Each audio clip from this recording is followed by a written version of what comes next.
Hello everyone, very good morning. आज हम start करने वाले हैं nature and scope of economics. ये बीए एमए में आपको मदद करेगा। ये फर्स्ट चैप्टर है इकोनॉमिक्स का और 12th में भी आपको ये हेल्प करता है। सबसे पहले शुरू करते हैं इंट्रोडक्शन से कि इकोनॉमिक्स है क्या। इकोनॉमिक्स एक तरह की पढ़ाई है जिसमें हम ये देखते हैं जब हमारी अनगिनत इच्छाएँ हों और जो हमारी रिसोर्सेज हैं, साधन हैं, उनकी कमी हो तो किस तरह से एक इंसान चॉइसेस करेगा, किस तरह से वो चयन करेगा, उसकी पढ़ाई को हम इकोनॉमिक्स कहते हैं। जब भी किसी चीज़ की कमी होती है तभी इंसान को चॉइसेस करनी पड़ती है। इसीलिए इकोनॉमिक्स को हम साइंस ऑफ चॉइस भी कहते हैं। साइंस ऑफ चॉइस का मतलब क्या है, ये समझाएगा हमें कि किस तरह से इंसान व्यक्ति चयन करता है। अगर परिस्थितियों में, अगर सर्कमस्टांसेस में बदलाव आता है तो उसके चयन या चॉइसेस में किस तरह से प्रभाव पड़ेगा, क्या बदलाव आएगा। तो हमें बेसिकली ये समझ आया इकोनॉमिक्स क्या है। एक तरह की पढ़ाई है जिसमें हम ये देखते हैं कि ह्यूमन बींग्स किस तरह से चॉइसेस करते हैं जब उसके पास साधन की कमी हो और इच्छाएं या वांट्स अनलिमिटेड हो। इस तरह से कोशिश की जाती है कि कंज्यूमर का सेटिस्फैक्शन, उनकी संतुष्टि मैक्सिमम हो, जो प्रोड्यूसर है, बनाने वाला है, उसका प्रॉफिट मैक्सिमम हो और जो हमारा सोसाइटी है उसका कल्याण मैक्सिमम हो। ओके, ये तो थी इंट्रोडक्शन। आगे बात करते हैं डेफिनेशन के बारे में। तो हमारी सबसे पहली डेफिनेशन है दी गई है एडम स्मिथ के द्वारा। एडम स्मिथ हमारे फादर ऑफ इकोनॉमिक्स भी कहलाते हैं। ये पिता हैं अर्थशास्त्र के। इन्होंने अपनी डेफिनेशन अपनी बुक में दी थी, an inquiry into nature and cause of wealth of nation. जो बीए के बच्चे हैं उन्हें केवल इकोनॉमिक्स का नाम याद रखना है और डेफिनेशन याद करनी है। एमए के बच्चे को इकोनॉमिक्स का नाम, बुक का नाम, ईयर और डेफिनेशन, चारों चीज़ें याद करनी है। चलिए हम बीए के पॉइंट ऑफ व्यू से थोड़ा सा कर लेते हैं। एडम स्मिथ के जो बुक थी वैसे 1776 में आई थी और इस बुक के अंदर इन्होंने इकोनॉमिक्स को इस तरह समझाया कि इकोनॉमिक्स एक तरह की खोजबीन है जिसमें हम ये देखते हैं कि किसी भी देश की संपत्ति या वेल्थ कैसे बनती है और उसका क्या नेचर है या उसका क्या स्वभाव है। ठीक है, आगे हमें और इकोनॉमिक्स की डेफिनेशंस दे रखी है। बीए एमडीसी के बच्चे एक डेफिनेशन भी याद करेंगे चलेगा। मेजर के बच्चे कोशिश करके 2 डेफिनेशन याद करें। एमए के बच्चे भी कम से कम 2 डेफिनेशन ज़रूर याद करें। तो अगली मार्शल की डेफिनेशन है।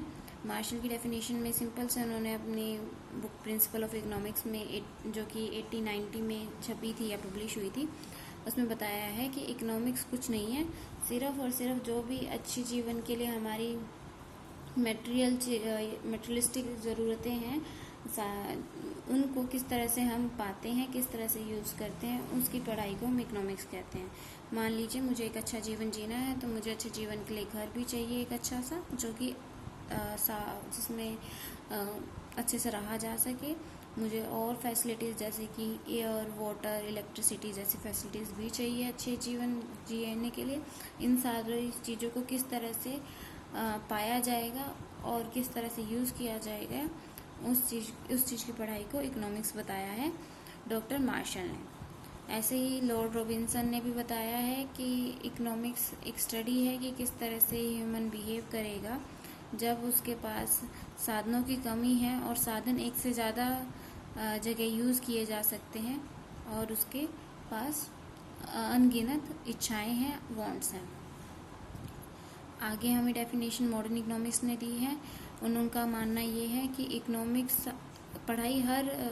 की पढ़ाई में हर एक्टिविटी जो भी एक इंसान करता है अपने जीवन को जीने के लिए और अपनी इच्छाओं को पूरा करने के लिए, सेटिस्फाई करने के लिए, मैक्सिमम सेटिस्फेक्शन के लिए जो भी एक्टिविटी वो करता है वो सारी की सारी इकोनॉमिक्स का हिस्सा है। ये मॉडर्न इकोनॉमिक्स का मानना है।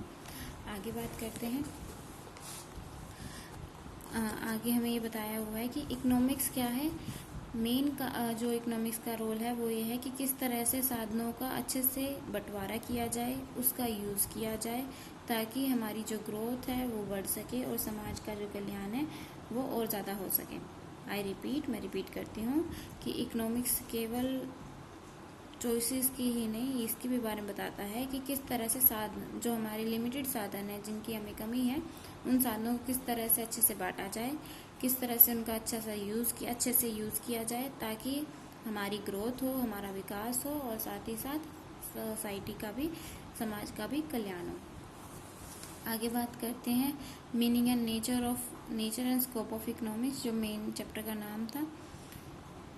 इसमें बताया गया है जब हमारे पास इच्छाएं होती है ना, तो हम द्वंद्व में रहते हैं, डिलेमा में रहते हैं, क्योंकि इच्छाएं तो अनगिनत हैं और उसको पूरा करने के लिए जो साधन है वो सीमित है, वो लिमिटेड है, वो स्केयर है हमारे पास, ठीक है। तो इनका मानना ये है जब भी हमारे पास डिमांड ज़्यादा हो जाती है और सप्लाई कम पड़ जाती है तो हम उसे क्या बोलते हैं, स्कैरसिटी बोलते हैं, कमी हो जाना बोलते हैं, ठीक है। अब स्कैरसिटी के कारण ही जब भी हमें किसी चीज़ की कमी पड़ती है हमें चयन करना पड़ता है, ये चीज़ हम सभी जानते हैं। तो यहाँ पे हमें बता रखा है कि problem of choice is the basis of economic problem, क्योंकि हमें चयन करना पड़ेगा, इसीलिए ये हमारी बेसिक प्रॉब्लम है इकोनॉमिक्स की, कि हमें चयन करना पड़ता है क्योंकि साधन हमारे लिमिटेड होते हैं और हम चाहते क्या है, इन साधनों से मैक्सिमम सेटिस्फेक्शन चाहते हैं।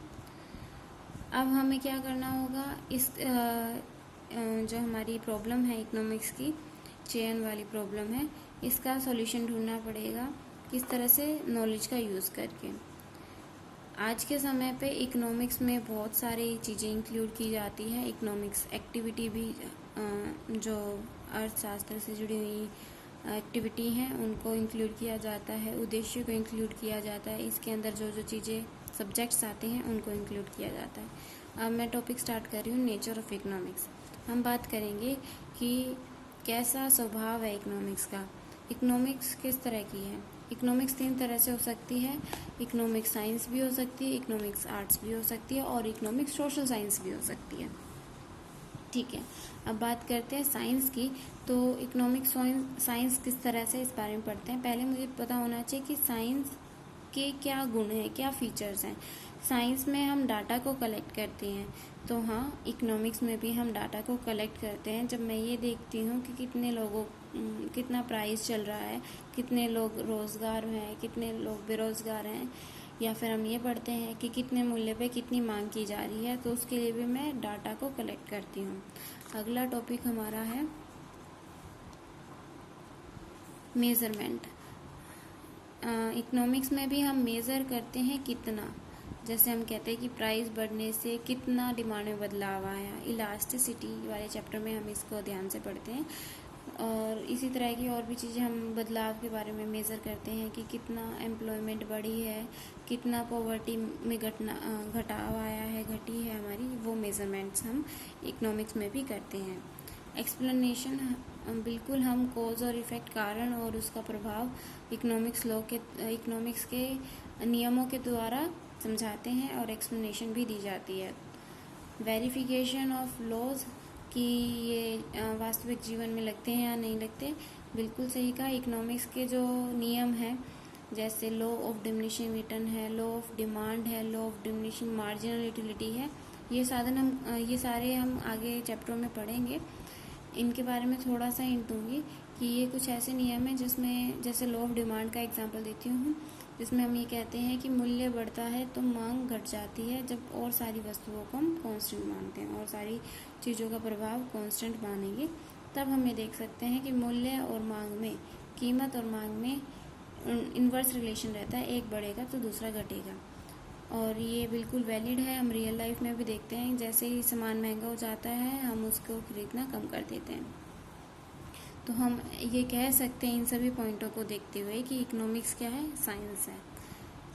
पर कुछ जो इकोनॉमिस्ट हैं, जो हमारे प्रोफेसर्स हैं इकोनॉमिस्ट के, उन्होंने कहा है कि इकोनॉमिक्स साइंस नहीं है, और उन्होंने ये तर्क दिया है कि ये एग्जैक्ट या यूनिवर्सल नहीं है। एग्जैक्ट का मतलब कि ये बिल्कुल 100% करेक्ट या हर जगह लगने वाला नहीं है, क्योंकि इकोनॉमिक्स में एक्सेप्शन पाए जाते हैं। एक्सेप्शन मतलब कि आपको वो नियम हर जगह लागू नहीं होता है।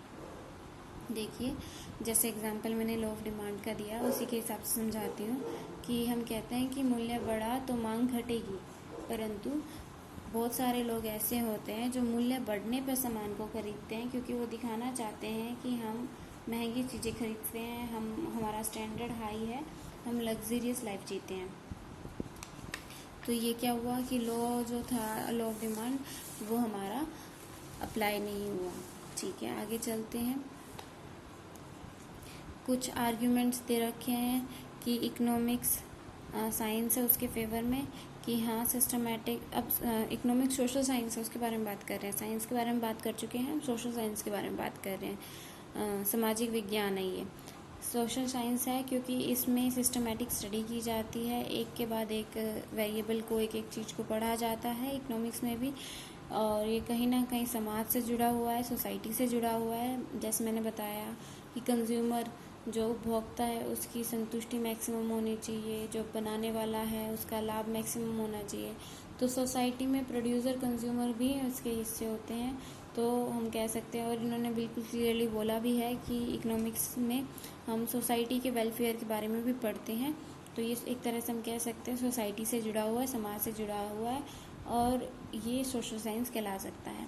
आगे तर्क पढ़ते हैं। अगला तर्क दे रखा है साइंटिफिक लॉ है, इसमें हम कारण और उसका प्रभाव के बारे में भी जानते हैं, जैसे कि हम सोशल